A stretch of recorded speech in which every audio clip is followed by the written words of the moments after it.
On this week's episode, we care a lot about the film I Care a Lot. Hey, we also care about all the pop culture news. And there's a lot of it. We care about it all.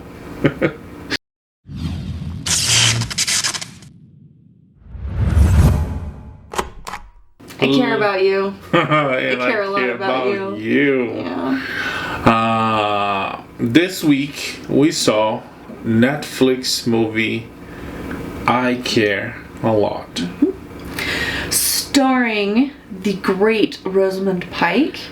And small, no, I'm kidding. The mighty Peter Dinklage. Yes. Yes. His great is grande in Portuguese, and which is also means big. So yeah. Anyways, the great Peter Dinklage. Who else? Is anyone else? Diane Weist. Oh, Diane. What? Weinstein? No. No, not Weinstein. Weist. Weist? I don't know if it's Weist or Weist. West. Yeah. Oh, okay. Yeah. Yeah, Weist. Okay. Yeah. Because I always, every time I see her name, I almost say West, but it's not West. It's there's a W. sneaky little I in there. Yes. Yeah. Yeah. Yeah. The Oscar winner, Diane. We West to West, whatever. Yeah. Anyways, and the Latino girl, I can't remember her name. Isa Gonzalez. Yes. Yes. And I guess that's it, right? Those are the big ones. Yeah. Okay. So, Netflix movie is available for everyone to see. Spoiler alert. Okay. Because we care about you. I just, There's like a rule of 3 about jokes, and I passed that a while ago. So I'll just. But it for me specifically started really good. Pike is a force to reckon with. She's a great actress, and she does perform this Golden Globe nominated. Was it Golden Globe? Golden Globe. Yeah, that's what's been announced. I was saying Golden Globe and Emmys. Oh. Anyways, yeah. Golden Globe nominated role. She is evil. She is terrible, and she does in a way that you're gonna hate her so much because she's terrible. And but in that special Rosamund Pike kind of way, in some ways the character reminded me of Gone Girl, where like she seems just lovely. I don't know, but is so evil, like psychopath underneath. I hated her more on this one than on Gone Girl. Oh, for sure, but I got like similar. I don't know, because on Gone Girl, she was first we didn't know she did. So it's like halfway through the movie that they're gonna start revealing that that was her whole plan. And on this one, it's like, well, let's give away a little bit of the story. So sure. Yeah. Okay, so we start off in court, right? Yes. Yeah. So she's in court, and the judge is handing over guardianship. No. No, we started a nursing home. Yes. Whew. Nursing home, this man's trying to get in to see his mom. And they close the doors, and the security guard goes after him, and it's just really bad. And then we go to court. Right, it's the guy. The same guy. Yeah. He wants to see his mom, but there's like some legality. Apparently, we're not sure. We didn't check. A person that is considered incapable has the state assigns a guardian for him, for her. And this lady, Rosamund Pike character, does. And it's not exclusive. Apparently, other people do the same scheme.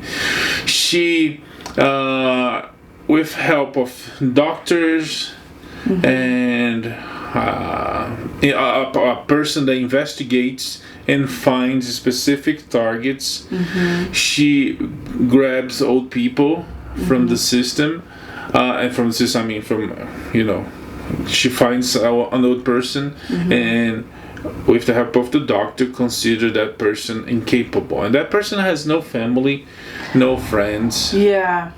And through the legal system, the judge, with the doctor's counsel, consider that person incapable. And makes Rosamund Pike's character the guardian for every single aspect of life. Yeah, and so from there, as their legal guardian, she's able to go in, get them committed to a nursing home. The guy at the nursing home is part of her scheme. So she gets them committed and sells their house and basically like liquidates all their assets to pay for their continued care. She isolates them from any family or friends, and yeah, and if they put up a stink, she's friends with the guy at the nursing home, so she's able to, she'll just tell him like, oh, give him these drugs or whatever to kind of keep them quiet, keep them in a incapable mental state. So it's a pretty good scheme. And so we see at her office, she's got this wall with photographs of everybody, all of her old people, all of her victims that she's keeping track of. So who in on the scheme that we know for sure? There's a doctor, probably several doctors, who will kind of pinpoint elderly people who could convincingly, be at that point in life. She's got the guy at the nursing home. She's got her girlfriend / assistant who does all the investigating, to figure out like what kind of assets they have, what kind of family relationships, things like that. That was pretty much everyone, right? Yeah. That we saw for sure. Yeah. The judge never really seemed to be in on it, but he just like fell for her stories, hook, line, and sinker every time. Like, oh, this poor old lady. Yes, please take care of her. Thank you. Yeah, so she's got this scheme going and is really successful, as we can see from her impeccable designer outfits and her well-appointed office and all of that. Yeah. And so she does that, and she did that to many people, and then she finds this lady, which they call it, I don't know, golden goose. Cherry is the word they cherry. use. Why? We don't know.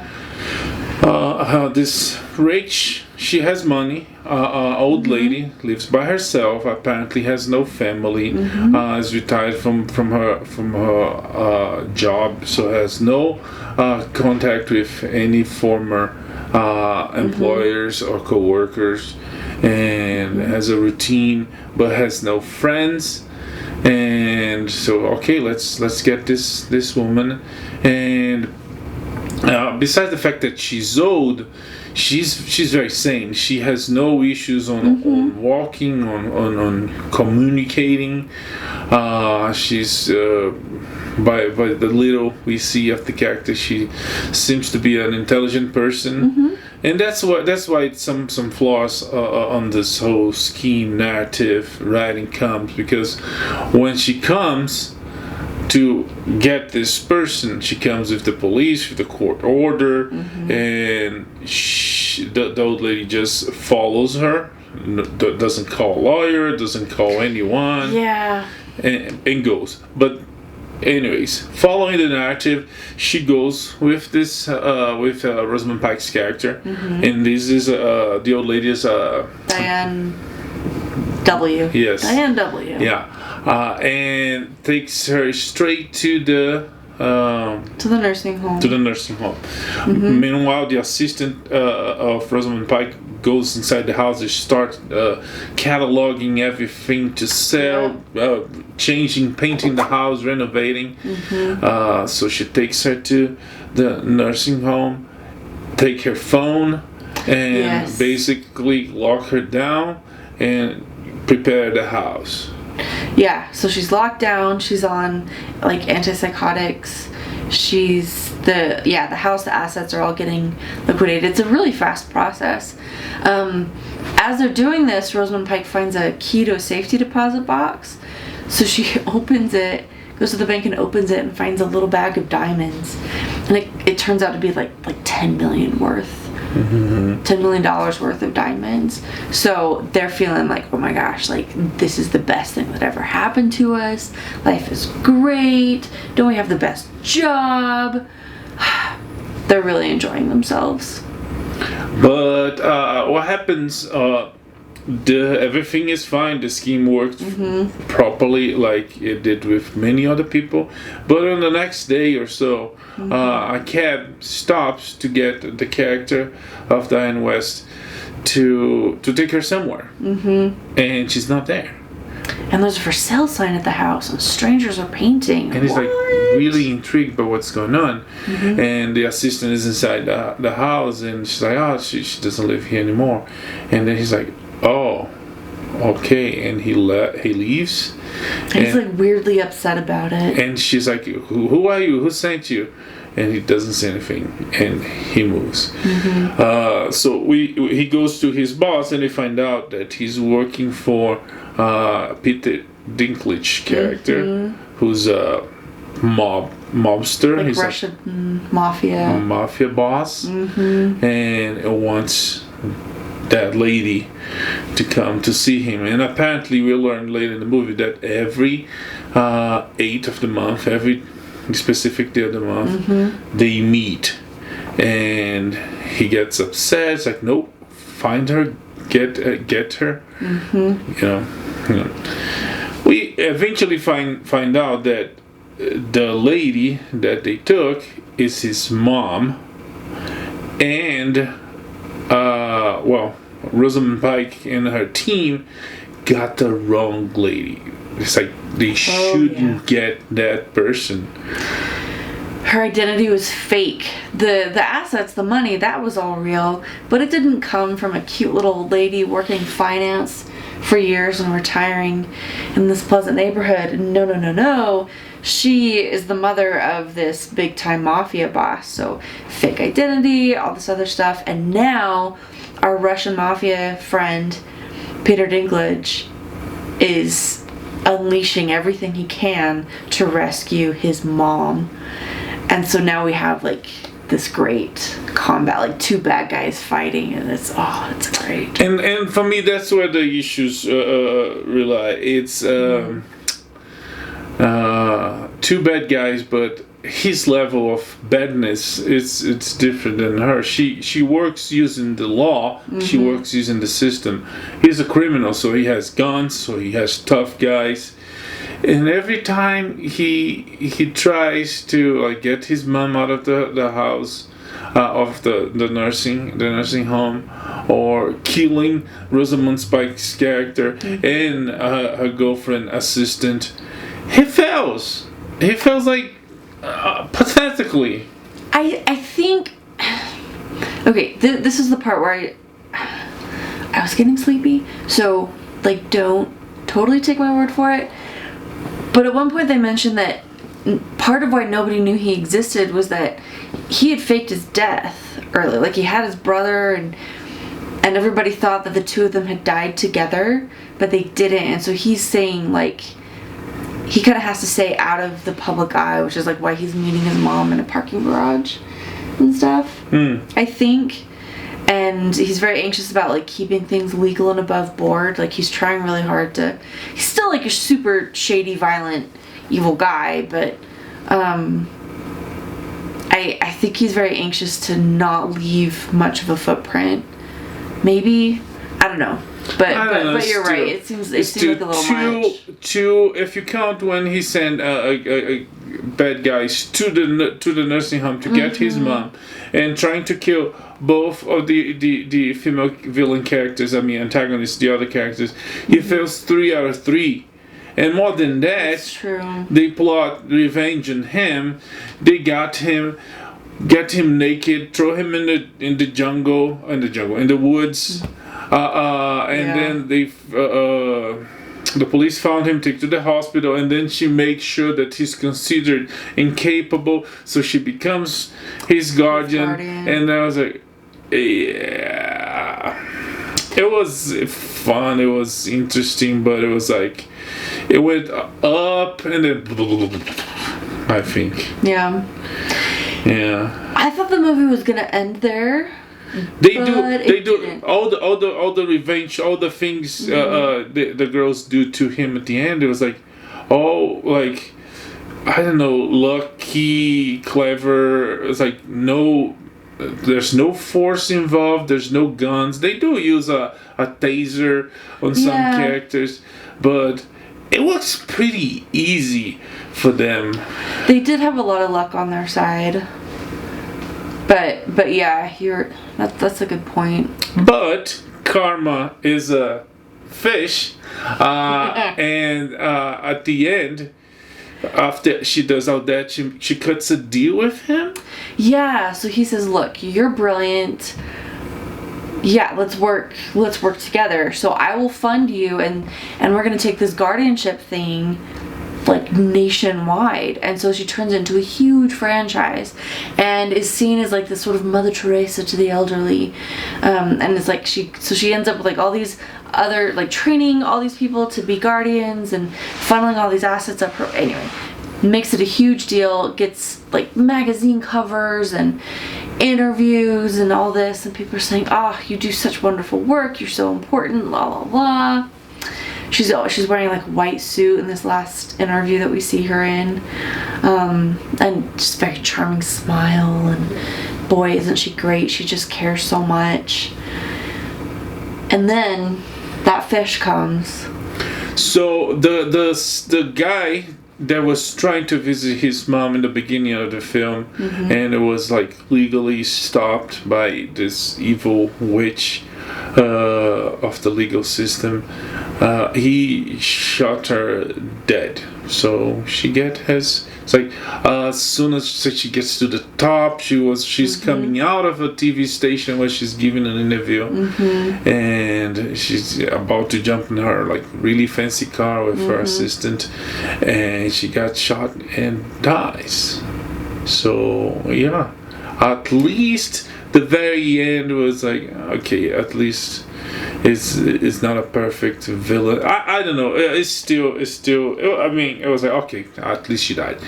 But the whole thing was like, as I said, I was like, whoop, and poof. I liked the ending. The ending was extremely satisfying because everything was working for her. She was using the system.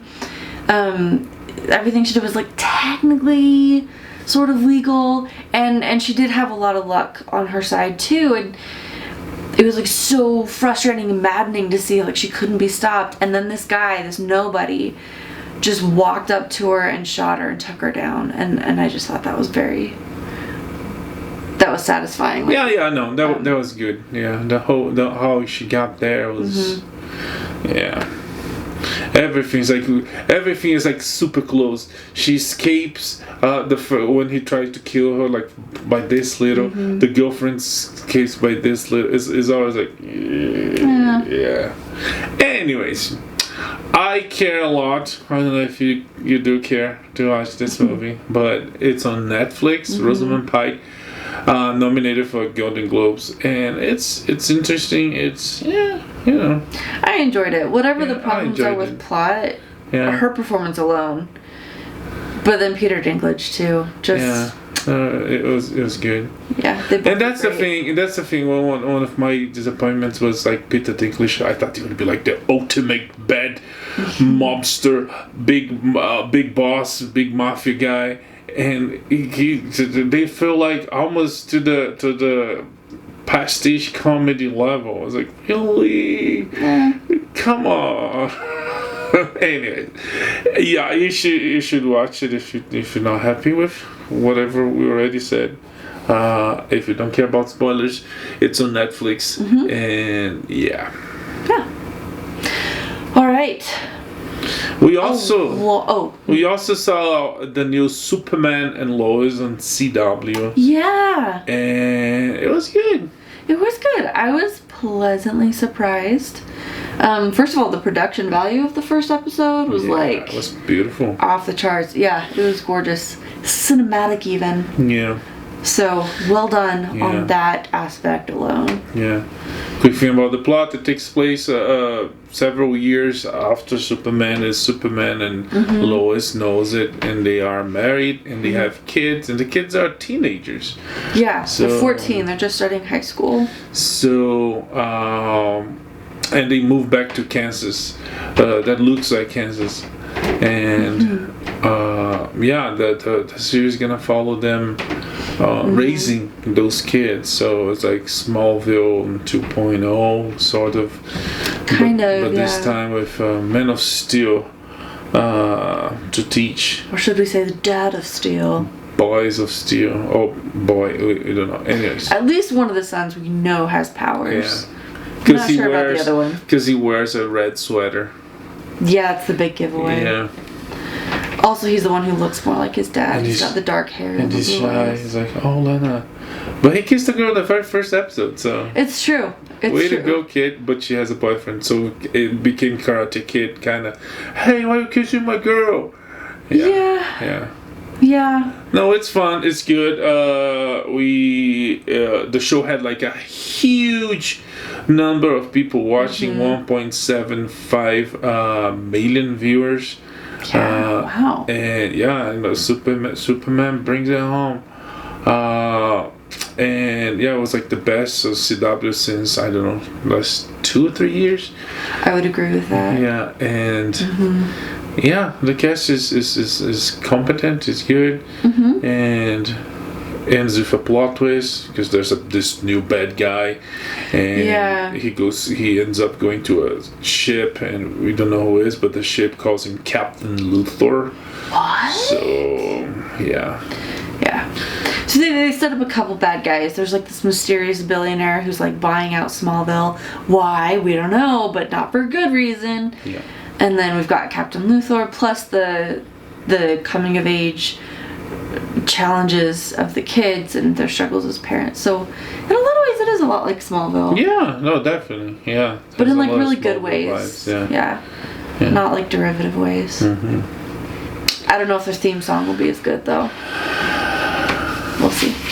Oh, that's right. There was no intro for this one, right? Not really. Yeah. Maybe next episode. We'll see. Yeah, I mean CW is not doing that anymore. It's like for the Flash, it's like for the Arrow, it's like so. Sort of vague. Well, he's got his whole. They have Legends of Tomorrow is the one that's like. Yeah. Anyways. Legends. Superman and Lois.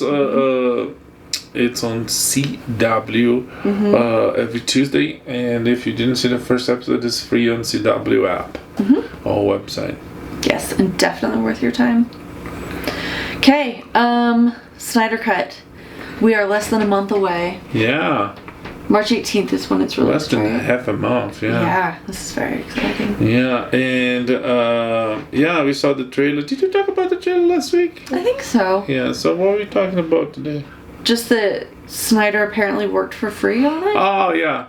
Among everything we're learning from the Snyder Cut, we learned that Zack Snyder didn't get paid to work on this. He did for his love for the craft, for his love for the film, and for his love for the fans.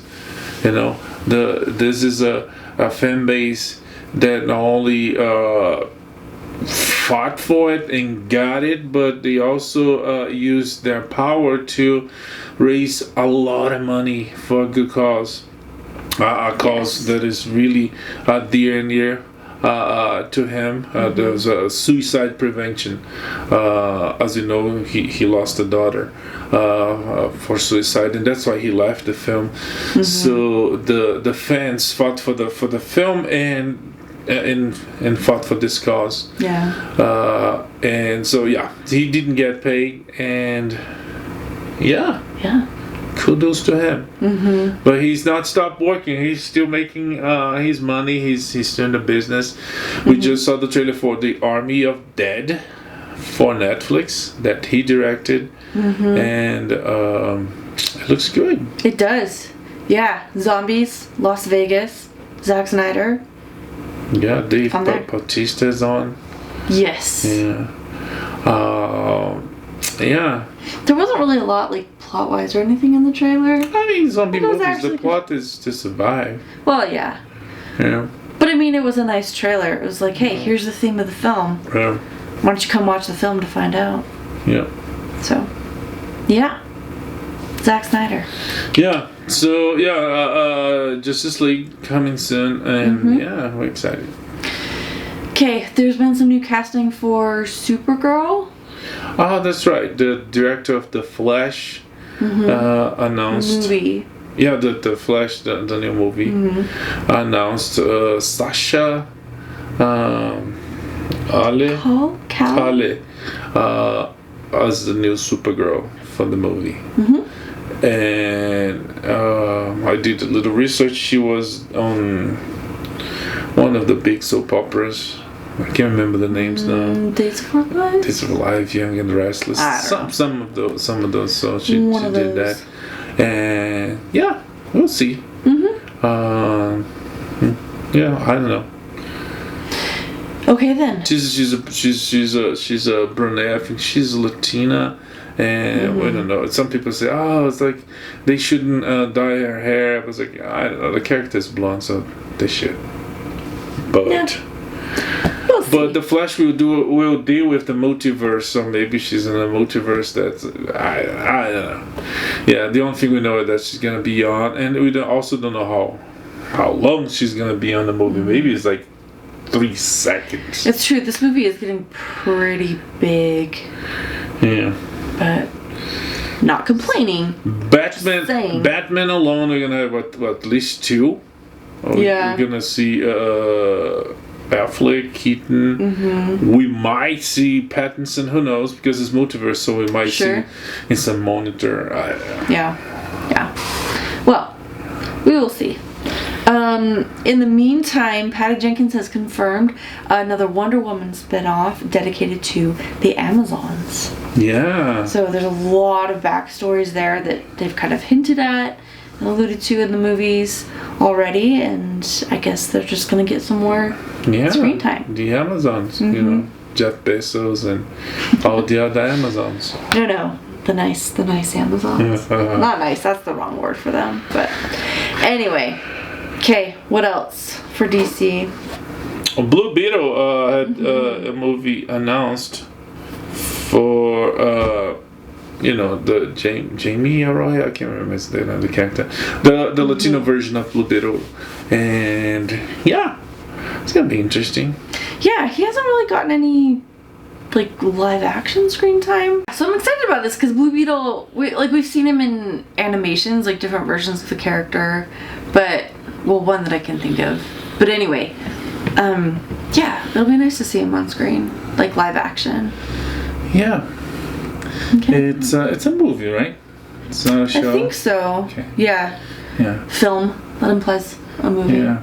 Yeah, because HBO and Warner has that deal that they're gonna do 2 movies for the theaters, 2 movies for the streaming service, plus all the shows. Yeah. Okay. So either way, we're gonna see Blue Beetle debut on film. Yay! Okay. Alright, let's go over to Disney and the whole Cara Dune, Gina Carano disaster.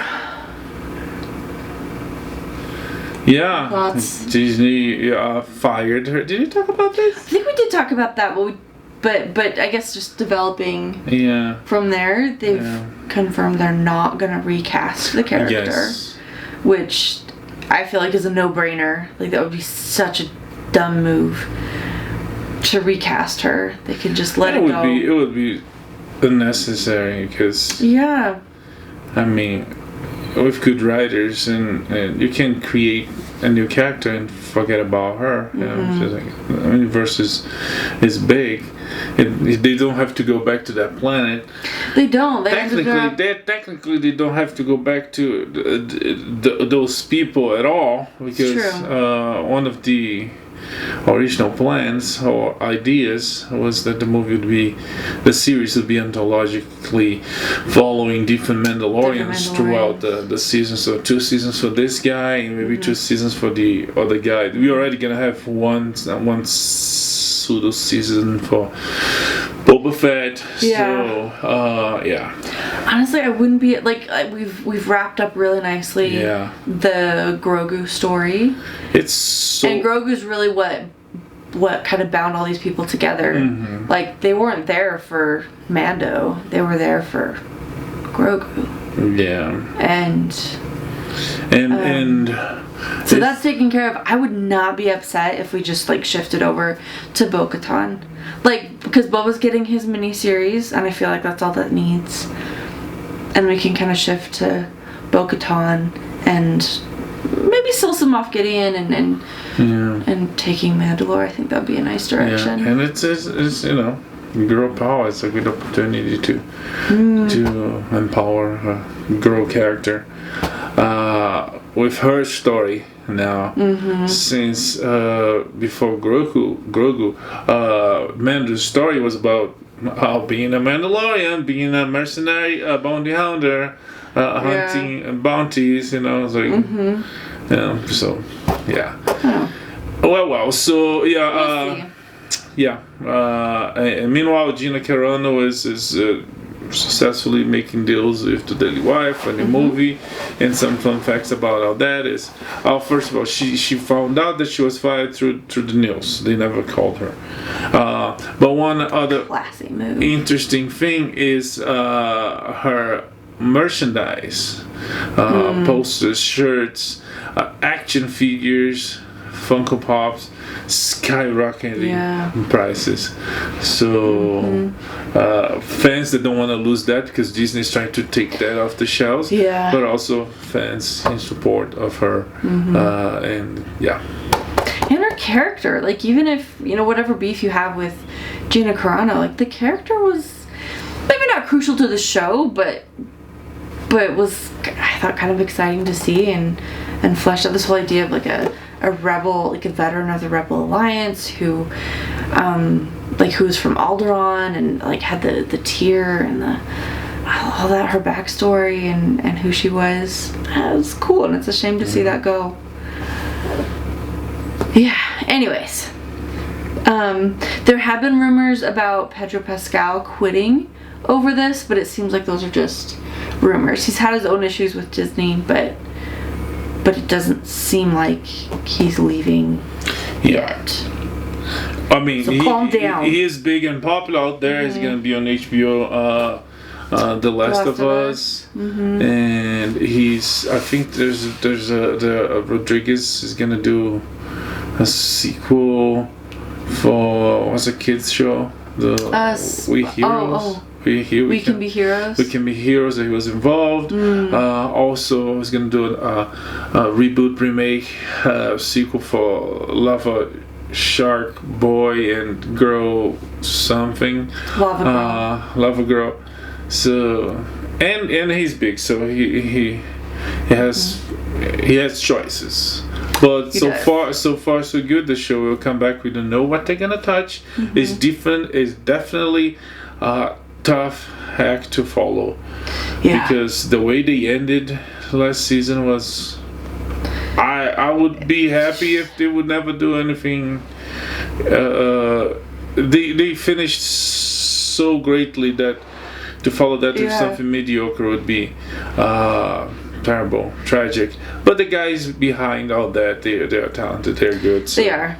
Yeah. We can trust them to take it somewhere good. Yeah, and they will take it somewhere else. But you're right, they could do like a George Costanza and just like, all right, that's it. I'm done. I'm out. Yes. They could definitely bow out. Definitely. Anyway, Disney's coming under more, not fire, but there's definitely been a little bit more fuss as they just had the Muppet Show, but not every episode. And in addition, some films, like classic Disney films that used to have just like disclaimers at the beginning, they've changed the access. So you can't access them from a kid's account. You can only access them from an adult's account. So they're taking the whole the PC wokeness thing pretty far, which, like we said last time, I wouldn't mind so much if they were consistent about it, but they're not, and it's just getting kind of annoying. I mean, don't get me wrong, there's that whole section of like Peter Pan that was like horrifying to watch as an adult, but anyway, so it's like Peter Pan, Lady and the Tramp, Dumbo, just, you know, some others that have some like seriously racially insensitive scenes. I'm sure. I don't know. I think it's maybe this is an American thing. Out there, people, it's like, you know, didn't care. Also, I don't know. It's like playing Cowboys and Indians as a kid. If anything, Hollywood started this whole mess, and now they're like, oh, we can do that. We're gonna do that. You know? Yeah. Well, anyway, it's happening. Trying to cancel Kermit the Frog, but so at least was only 2 episodes. It's only a couple episodes. Yeah. Kermit's fine. Yeah. Anyways, Loki, the series has a release date. Yeah, June 8th. Is that it? 11th. And yeah, that's all we know. The trailer is like all over the place, crazy. Could be, But again, you know, the MCU, we never know. WandaVision, the trailer was crazy too. But I mean, we know it's crazy, but it does have to have a minimum story to tell. It has to be a little bit narrative, you know. Otherwise, it's art, and these people don't really do art. I mean, us art. Art for art's sake. If you know what I mean. Okay. All right. There are rumors that I'm excited about that Jennifer Lawrence might be cast. Oh yeah. There is being considered as Sue Storm. Yes, I would like that. Yeah, I can definitely see that. I don't know. One issue that I have with Fantastic Four casting choices is. Reed Richards is one of the most, if not the most intelligent mind on the MCU, on the Marvel universe. Sorry, he's not in the MCU yet. We actually were expecting to see him on WandaVision. It was a disappointment. It was ridiculous. She gave a hint. The character of Monica Rambeau gave a hint. Gave a hint. It's like, oh, I'm waiting for this aerospace engineer, and everybody was like, it's freaking Richards, Mr. Fantastic is coming, and people say, yeah, John Krasinski signed a deal last year secretly, all that. Next episode, it was just a person. We not even heard or learned the character's name. Or if we did, it was like we did, but it was just like in passing. It wasn't like a main character. Yeah, if anything, it was like simplifying. It was a mechanic that brought a car, so Monica would get in and sure. To be fair, they didn't give us Reed Richards, but they have introduced Monica now as a new Captain Marvel, Miss Marvel, whatever type character, and that. I personally liked it. Enjoyed that. I liked it, but today's episode that we gave more details about the whole powers, etc., etc. That was the whole. It was, but I mean, that, all that being given and how things work. She going against the force field and getting inside and getting powers for that. It was like. I don't know. It was because it was her third time. Yeah, but I mean, it kind of all pushes to the thing that she might, you know, like in the House of M, she destroys, she erases from reality like most of the mutants on the planet Earth, they might do the reverse thing, and she's gonna bring mutants to this. But today's episode dealt with witchcraft, and to the fact that she always had powers, and it's like retconning, and also counting on the fact that people will not remember. But it was a very clumsy retcon. But we were talking about Jennifer Lawrence, right? And the Fantastic Four. But the thing that my issues with the Fantastic Four casting is Reed Richards is the most intelligent person in the Marvel universe. Mm-hmm. How old is he? That's a good question, and I feel like it gets complicated with comic books, especially these older characters, because technically he's like 70 or something. He definitely sure. There's that. So you could just kind of pick an age and. But he definitely been to college already, unless he went to college like Sheldon, like a young kid, which is not the case. He is an adult around his 30s at least. That makes sense. And I don't know, how old is she? Probably about that. Yeah. She's around my age. Yeah. She should I don't know be. if I'm older or younger. Sue should be around the same age. Yeah. I think she's about the right age. Even if it's 5-10 years, that's understandable. But it can be too young. But anyways, Jennifer Lawrence would be good. I would like that period. Who to pair with her? That'll be interesting. For Reed? Yeah. I don't know. Bradley Cooper, but he's already on the MCU as Rocket. Yeah. I mean, Vision was in the MCU before as a different character, right? He was Jarvis. He was Jarvis, yeah, but Jarvis is in the MCU. Jarvis is part of. That's Vision, true. It's basically the same character somehow, right? Yeah, Jarvis became Jarvis plus a bunch of other stuff. Yeah. So it became Vision. That's true. But we'll see. J Law is being considered, or maybe they already signed it. It's all rumors, so Yeah. Well, I like the rumors. Speaking of rumors, poor Tom Holland. At this point, I don't even remember if he's actually spoiled anything, but he definitely has that reputation. Anyway, but we learned some fun stuff this week about what Mike has been. Oh, the Star Wars? Yeah. Yeah, he told on an interview that he auditioned for The Force Awakens for the role of Finn. Ended up going to John Boyega, and he said that on the scene he had to read, he was reading with a droid, a woman, a drone.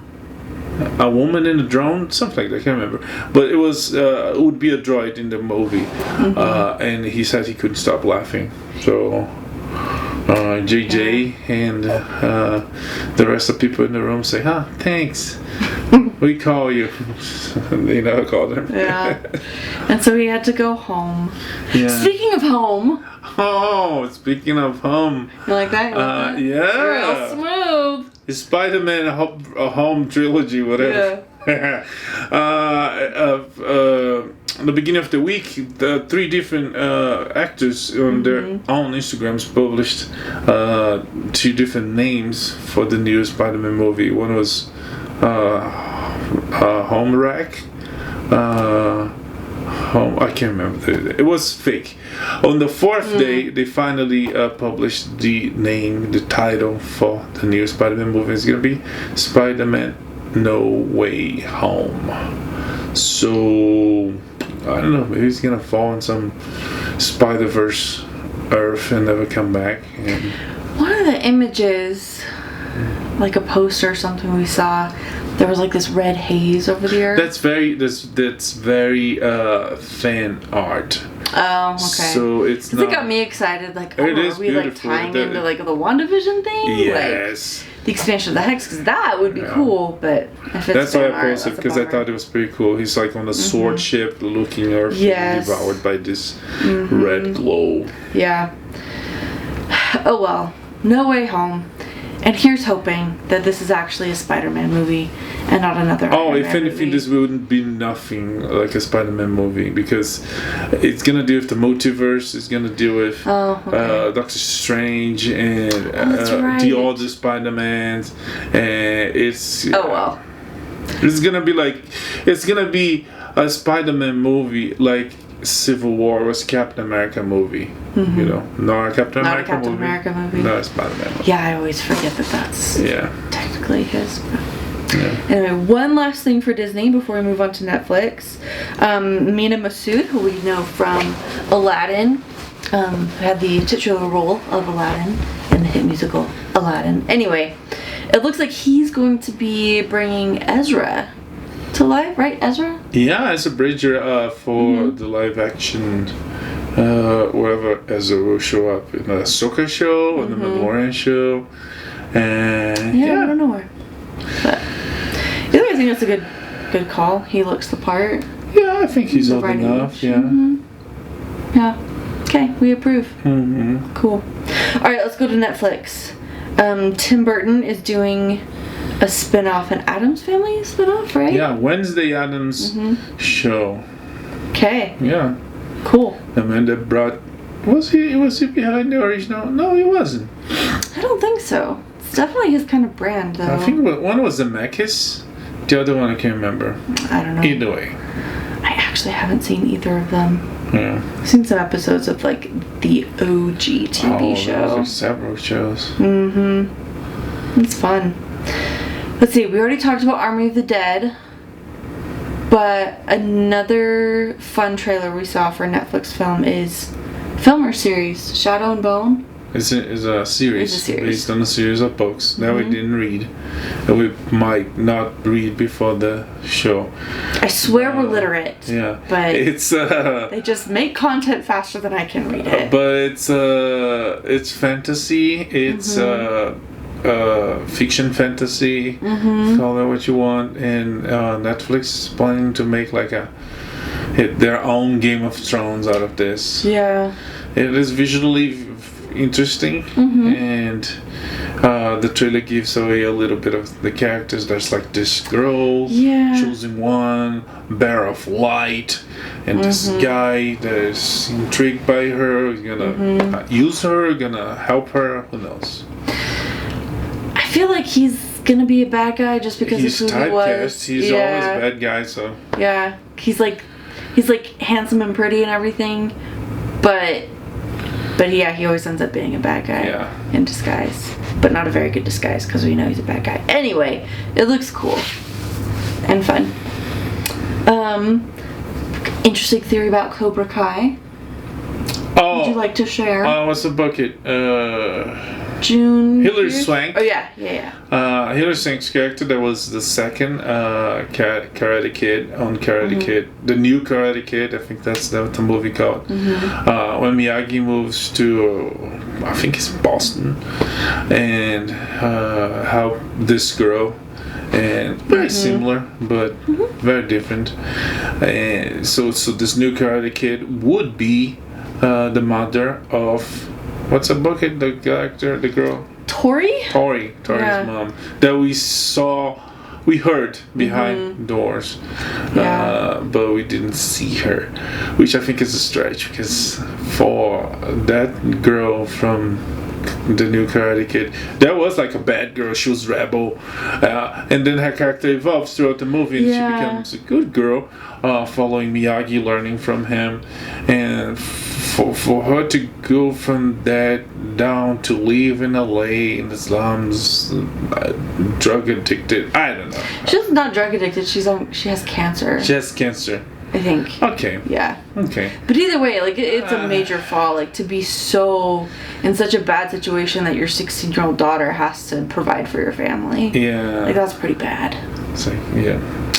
But that's out there. That's what people think. But again, we don't know. Rumors. Yeah. But rumors are fun. Okay, we're getting another superhero series from Netflix. And this one, I don't know anything about. Jupiter's Legacy? Another series of books. And it's about there's a universe where there's superheroes. And they, it's like a second generation. There's like sons and daughters of superheroes and how they deal with, all that. Okay, that's kind of cool. Yeah. All right, so that looks like it's coming in May to Netflix. Yeah. So Summer fun. Mm-hmm. All right, J.J. Abrams gets his own category this week. We'll go through it quickly. He is working on an anthology series of tiny horrors with Stephen King. Yeah. Okay. He's doing a series for HBO Max called Subject to Change. I have no idea what it's about. Hopefully this news is not subject to change. And he actually does it. Because I'm a big Abrams fan. Except this one I have very mixed feelings about. So, it's confirmed he is doing a Superman solo film. Ta-Nehisi Coates will be writing it. And that's all we know for sure. But there's rumors that Superman might be black. Yeah, and which happened in the books. It's not Clark. It's not Kal-El. It's Val Zod. Calvin Ellis is from a different Earth. I don't know. I think it's not about the character, not about the storyline. I think it's like they were working on establishing a narrative universe, and they have a Superman, and they finally went through, because the films we saw since Snyder introduced Cavill as the Man of Steel is the origin story. So he becomes Superman, and then he comes and have to deal with Batman, Luthor in Batman vs Superman. He dies, and then he comes back in Justice League, and now he's gonna be Superman dealing with his villains and helping the Justice League. So it's basically like an arc that, beginning, middle, and end. I mean, if nothing changes on the Snyder cut, which we don't know, we didn't see. But if anything, there's it's like a origin arc for the character. And to introduce a new character, I don't know. I think it would work fine better on a show than on a movie. I don't know. I just think it's the wrong time to introduce a new Superman. Yeah. I mean, we've got a Superman TV show, but I feel like the DCEU is like really picking up steam. I know it's been like years, but I feel like we finally got the Justice League together. We're getting the Justice League movie we wanted. I just think it's the wrong time for a new Superman. Like, Henry Cavill is still very active as Superman. There's room for, I don't know. I don't want another Superman origin. But if the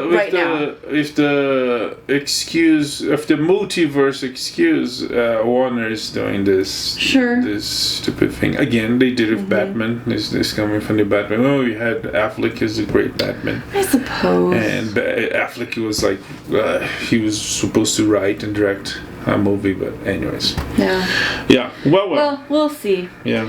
Okay, we did see a couple trailers that are exciting. Mythic Quest is coming out with the second season. It looks fabulous. There's something about a sea of nails, and I personally cannot wait for that. Mortal Kombat, we also saw. It looks, deadly and bloody, gratuitous, as the game does, as it should. Yeah. We'll see. It seems to be getting popular feedback from fans. Oh yeah, because there was not even close enough blood than the original movies. And this one, it has everything. Yeah. Ice, fire, and blood. Okay. Good times. Alright, Paramount Plus, ahead of their, it's not really a release, what would you call it? Reboot? Launch, reboot, rebrand. CBS All Access becoming Paramount Plus. And with that, they're gonna do a lot of stuff to bring more people, including series adaptations of The Italian Job, Love Story, Fatal Attraction, and other films. Pet Sematary and Paranormal Activity films are coming to the streaming service. Yeah, and then a few new movies are going to be released 45 days after they come to the theaters, including Mission Impossible 7, Quiet Place 2. Yeah, Yeah, and that's following the trend that, because of COVID, every other studio is doing. HBO Max is releasing same day, at least for the first 30 days, and AMC is like the window is like shrink for release, for home video release after the theater release. Yep. They also announced remakes, revivals, reboots for Inside Amy Schumer, Reno 911, and Workaholics. So fun, and people like it. Also, the whole thing about like rebooting, reviving Criminal Minds like super soon. It's like to bring people because they need people. Sure.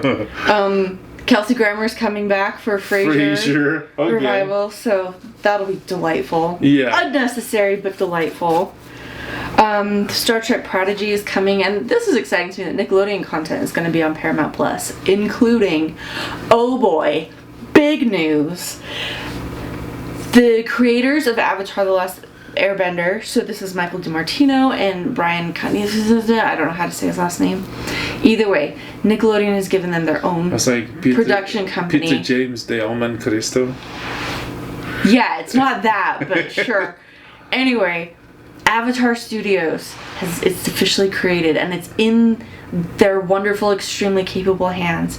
And they've confirmed there's no specific announcements have been made, but films, series, all that is in the works. So besides all the revivals and reboots and adaptations and all the Nickelodeon stuff coming over, there's going to be some pretty incredible new content. And that's what I'm happy about. Yeah. Because it's new Avatar content. And that's it. Paramount is doing all that. The Halo show is moving to Paramount as well. And many more. Yeah, that's it. Whew, that was a lot. Anything else? No, I can't think of anything. Okay, I guess that's it for this week. Okay. See you next week. Yes, live long and prosper. May the force be with you. Bye. Bye.